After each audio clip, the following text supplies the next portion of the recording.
بسم اللہ الرحمن الرحیم۔ السلام علیکم، میں ہوں جاسمین اور آپ مجھے سن رہے ہیں نیوز اے کیو گلوبل پر۔ آئیے بلیٹن کا آغاز کرتے ہیں۔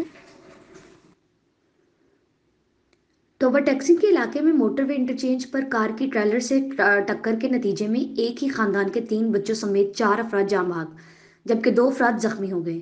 ریسکیو ذرائع کے مطابق حادثہ شدید دھند کے باعث پیش آیا۔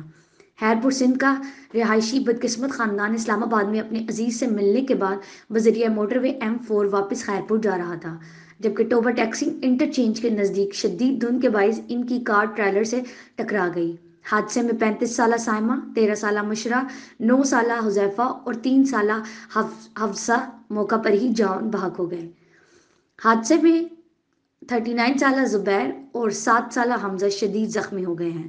شدید زخمیوں اور لاشوں کو ریسکیو ٹیم نے ڈسٹرکٹ ہیڈ کوارٹرز اسپتال میں منتقل کر دیا ہے۔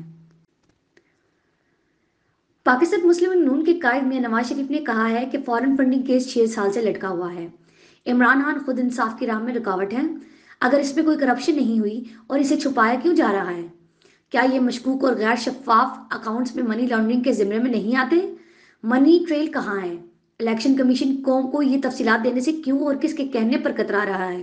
سماجی رابطے کی ویب سائٹ ٹویٹر پر جاری ویڈیو پیغام میں نواز شریف کا کہنا تھا کہ فارن فنڈنگ کیس کا تعلق پاکستان کے آئین اور قانون سے ہے۔ تحریک انصاف کے فارن فنڈنگ کیس کا فیصلہ صرف اس لیے نہیں ہو پا رہا کٹہرے میں کھڑے شخص کا نام نواز شریف نہیں عمران خان ہے اور مقدمے میں ملوث جماعت کا نام پاکستان مسلم نون نہیں بلکہ پاکستان تحریک انصاف ہے۔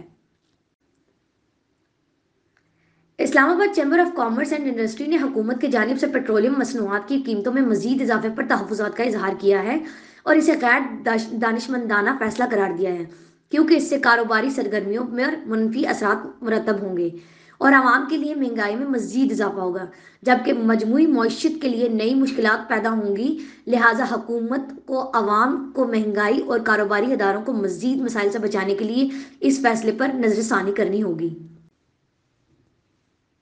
آپ سے ملیں گے اگلے بلیٹن میں کچھ نئی خبروں کے ساتھ۔ شکریہ۔ نیوز اے کیو گلوبل۔